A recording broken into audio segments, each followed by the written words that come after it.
Sly Cooper is one of my favorite PlayStation franchises of all time. But for the last 12 years, fans like me have been stuck in limbo, watching Sony quietly bury a series that once felt like a cornerstone of PlayStation's history. Not only has the series been left on a massive cliffhanger, but Sony is clearly showcasing that they have no interest in prioritizing the franchise. Fans have been eagerly waiting for more content for over a decade, but recent comments from the original developers of Sly Cooper shows that the franchise's future is even more uncertain than ever. So in this video, we're gonna cover it all. We're diving into the story of Sly Cooper, the fan frustration surrounding the series, and the internal business decisions that continue to keep this franchise on pause for 12 damn years. So come on, take a seat, and let's get started.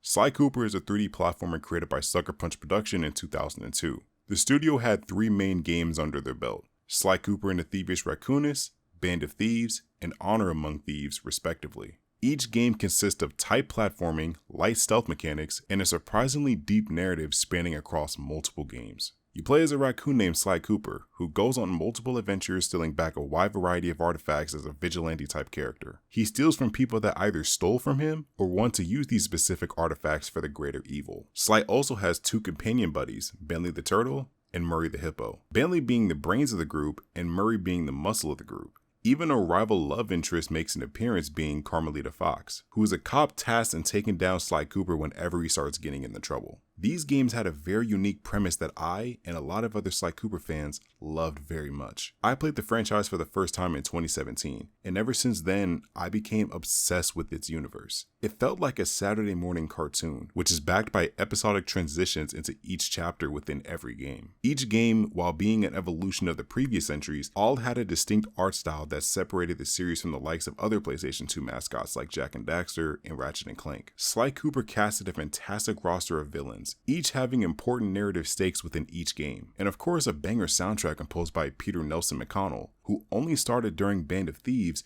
but that specific soundtrack defined Sly's entire character for me. These games sold remarkably well for the time, with estimates saying each game sold about 1 million copies, and judging by each game getting the greatest hits label on the box cover, this means the series was a success and found its target audience. Sly Cooper felt like a sleeper hit for the PlayStation 2, as to this day the game still gets brought up in conversations of one of the best PS2 series of all time. I agree with this personally, as Sly 2 Band of Thieves is one of my favorite games of all time, with a deeper story than the first game, improvements in every gameplay department, and of course, everyone's favorite blinged out villain, Dimitri. Show your bling and let me shine you. I have no idea what you're saying. And your suit sucks. Oh, let's dance! Overall, Sly Cooper holds a very special place in a lot of PS2 gamers' hearts. This series was a great addition to Sony's growing roster of IPs, which gave them a unique edge within the gaming industry that still is felt to this day. But unfortunately, Sly's adventures didn't end there. Rather, the franchise hit an uncertain and frustrating pause, leaving fans in limbo for over a decade. In 2005, after the release of Sly 3 Honor Among Thieves, Sucker Punch closed the book on the Sly Cooper franchise. The development studio spent the next 4 years conceptualizing their next successful flagship franchise, Infamous. As Sucker Punch was busy building another franchise, Sly Cooper was left without a development team. Sucker Punch in later years confirmed that Sly 3 was meant to be the end of the Sly Cooper series. They were satisfied with what they released and wanted to move on to a brand new IP. But Sony still wanted to do more with Sly Cooper, so they decided to acquire another studio called Sanzaru Games. Sanzaru Games is a game development studio that developed and assisted in a few notable projects. They developed Secret Agent Clank, which is a spin-off series to the Ratchet & Clank franchise, Sonic Boom Shattered Crystal and Fire and Ice, and they assisted with Toys for Bob and alternate gameplay styles for Spyro the Reignited trilogy. But their most controversial work lies with the Sly Cooper franchise. In 2010, Sanzaru Games released the Sly Collection for the PS3, an HD port of the original Sly trilogy that increases the output to 720p 16:9 widescreen. While the HD collection is the best way for new players to experience this amazing trilogy, it unfortunately came with a ton of issues that loses the magic of the PS2 classics. The widescreen support is nice, but there's plenty of bad cropping and poor scaling of the pause menu, cutscenes, and even the title screens. Certain changes that alter the vibe, like removing the silhouette of characters during the iconic intros of the game. These aren't huge changes, but they do undermine the player experience compared to the original. But one of the most infamous issues comes from the game's remaster soundtrack, specifically when it involves the Miss Ruby boss fight. Miss Ruby is one of the villains that's present within the first Sly Cooper game, and her boss fight is a rhythm-based minigame. Because of the remastered soundtrack, the boss's music tempo has been sped up, effectively making the rhythm game out of sync compared to the original, which effectively made the boss fight harder. Not to mention many other small issues like pauses in dialogue within cutscenes and game assets looking completely different from the original trilogy. I don't want to give Sanzaru too much flack here, as I'm sure they made this HD collection out of love, but these issues garnered a mixed reception within the Sly community. However, the collection did really well for PlayStation. It proved not just to Sony, but to Sucker Punch as well that there is still love for the Sly Cooper franchise. So, Sony got Sanzaru to immediately start working on the next Sly Cooper game, Sly Cooper: Thieves in Time. But quickly after this game's release, things took a turn for the worse. Thieves in Time is the final Sly Cooper game that was released in 2013. The game received mixed reviews upon release and sold about 600,000 copies on the PS3, which is the lowest sold game in the series. This wasn't just a commercial failure for Sony, but it also was a disappointing entry for many Sly Cooper fans. While the game supported numerous gameplay improvements in my opinion, that being the level design, exploration, and the graphics, its time travel plot, lackluster character writing, and one of the most saddest cliffhangers I ever seen for a mascot franchise leads to the game being an overall mixed bag.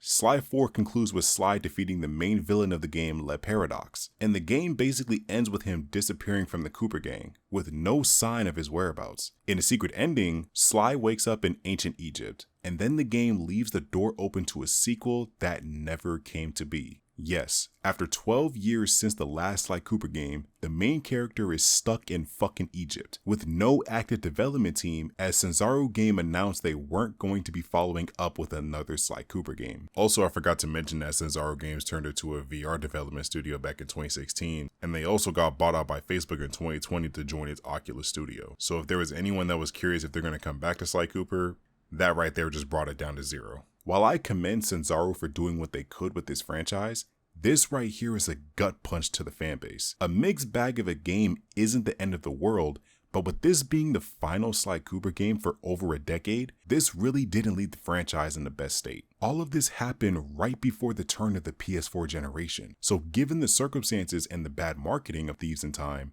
Sony was not interested in adding another game to the Sly Cooper franchise. Not only is Sony not interested, but neither is Sucker Punch themselves. In a recent interview from the YouTube channel Min-Max's Ben Harrison interviews Ghost of Yotei co-creative director Nate Fox. Within the interview, Nate goes into detail about Ghost of Yotei in a rapid question format, but during this interview, Nate dropped a disappointing bombshell for Sly Cooper fans. Hypothetically, if you had like an all-hands meeting at Sucker Punch tomorrow and you said, next game, it's a new Sly Cooper, what percentage of the studio would say, yeah? 10%? What? It's been a long time, Ben, since Sly Cooper has come out. Okay, here's the thing. I completely understand and respect Sucker Punch never really putting Sly Cooper on a high priority list. The infamous series was a classic, and Ghost of Tsushima is a stellar game with a highly anticipated sequel coming up. They clearly are moving on with more ambitious projects, and that creative freedom should of course be respected. But there is something that I want to talk about in regards to all of this, and that's communication between fans and fan expectation. For years, the Sly Cooper franchise has been the victim of many rumors and speculations. So much potential news that could lead to concrete material, but ended up being stuck in limbo. This doesn't just involve the video games, but even within the movie industry as well. In 2014, just a year after Thieves in Time, a Sly Cooper movie teaser trailer was released. Even with the guaranteed release window of 2016, the trailer actually looked pretty decent for the time and garnered a good amount of hype around it. Unfortunately, the grim fate of the Sly Cooper movie would soon be revealed.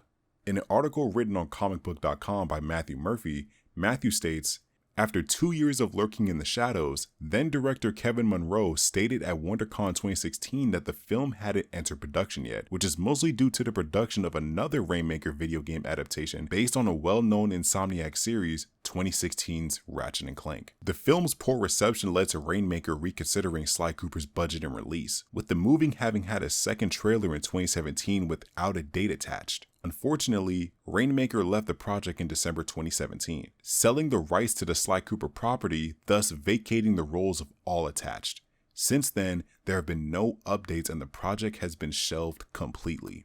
So not only do we have a massive cliffhanger for the game side of the franchise, but the movie was essentially left for dead with no proper follow-up or official cancellation announcement from Sony. It's almost as if Sly was just forgotten about. All those greatest hits labels, 1 million copies sold amongst all 3 games, and a key staple to Sony's early days, just neglected. It's honestly frustrating, man. I'm not saying Sly Cooper needs a multitude of new games. That's up for you to decide on your own. But what I am saying is that the franchise was handled very carelessly, both from the publisher side and the developer side. Back over to Sucker Punch, when Nate Fox said 10% of the current devs would work on Sly Cooper again, he means statistically 10% of the remaining original Sly Cooper devs. Even if Sucker Punch was to make another Sly game, out of the 160 employees at the studio, only 16 are from the original Sly Cooper team. That means majority of the developers either joined during the Infamous series or joined 5 years ago during Ghost of Tsushima. This team has nobody that is interested in doing a Sly Cooper game because this isn't the same Sucker Punch from 2002. They wear the same name, but internally this is a completely different team with completely different ambitions.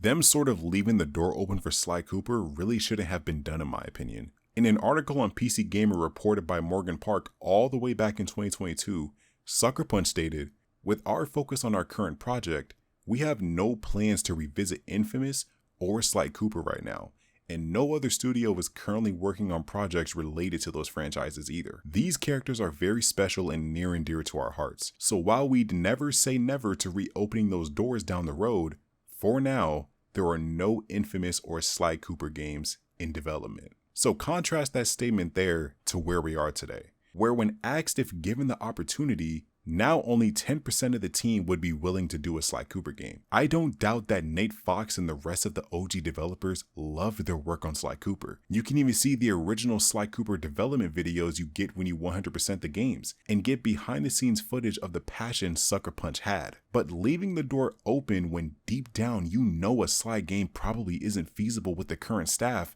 it just unintentionally strings fans along who are at this point starving for any new Sly Cooper content. Fans don't know who stays or leaves these studios, so this type of statement probably should have come out years ago for clear clarification. So with no interested development team or any active development team for Sly Cooper, this leads into an open conversation that I want to have, and that is the future of Sly Cooper and what Sony could realistically do with it. Right now, the ball is in Sony's court to decide of what to do with Sly Cooper's future. But based on everything we've seen, the cliffhanger, the movie being abandoned, the lack of interest from Sucker Punch, the truth is, there's no clear future for this franchise.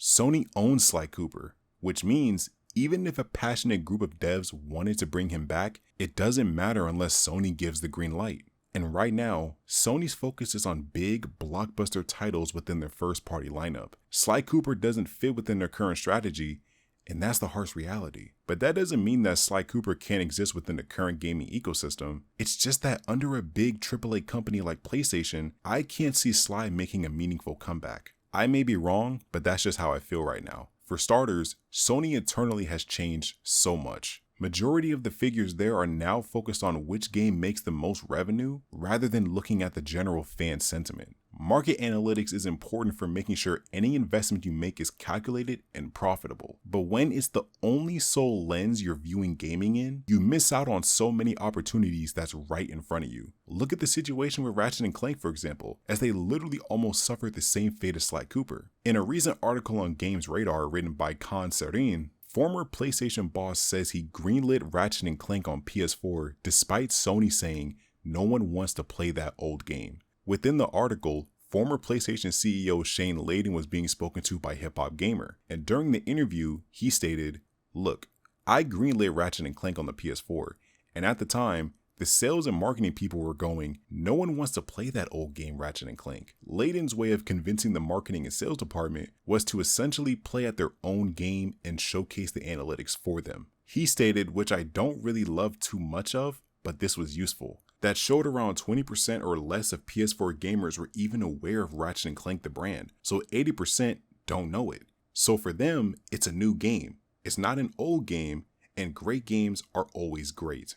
While the Ratchet & Clank 2016 reboot was controversial amongst hardcore fans, the success of the game gave the brand enough runway to spark another title, that title being Ratchet & Clank Rift Apart. The same logic that is being used to keep Sly Cooper in the vault is actually the logic that gave Sly Cooper another shot in the gaming spotlight. Listen, Sly Cooper would feel like a brand new game to this generation of players. I rarely see the series brought up outside of its core fanbase, and that fanbase is mostly filled with people who grew up with the series. Sony doesn't seem to realize it, but they're ignoring a key opportunity here. I'd argue that 90% of PS5 players today don't even know who Sly Cooper and the Cooper Gang are. This was a character that helped define Sony's early identity, a franchise that showcased what made PlayStation unique. Now, he's just nostalgia bait, a low-effort way to give hardcore fans something to chew on instead of a real plan to bring him back. It's easier to drop a skin or re-release a collection than to look at the harder data and make a genuine, calculated decision about the future of this forgotten franchise. Sly Cooper is one of my favorite games of all time. It's frustrating to see something you love get lost in the sea of miscommunication, lack of interest, and publisher carelessness. A lot of PlayStation mascots suffer through their own level of neglect, but Sly Cooper is one of the most saddest cases of all of them. 20 years since the original trilogy, and 12 years since the final game within the series. That length isn't a bad thing though, man. That could be used to the series' advantage. So many gamers have yet to experience the franchise, and right now is probably the last opportunity to strike while the interest is somewhat high. Will it be done under Sony's umbrella? Does Sony need to untangle some webs and sell the franchise to an indie team? Is there even a development team that knows what they're doing with Sly Cooper? I don't know. And frankly, neither does Sony, which means time will only tell if the Cooper Gang can return to the gaming landscape. But until then, this is Breck, and I'm signing off. God bless, and take care.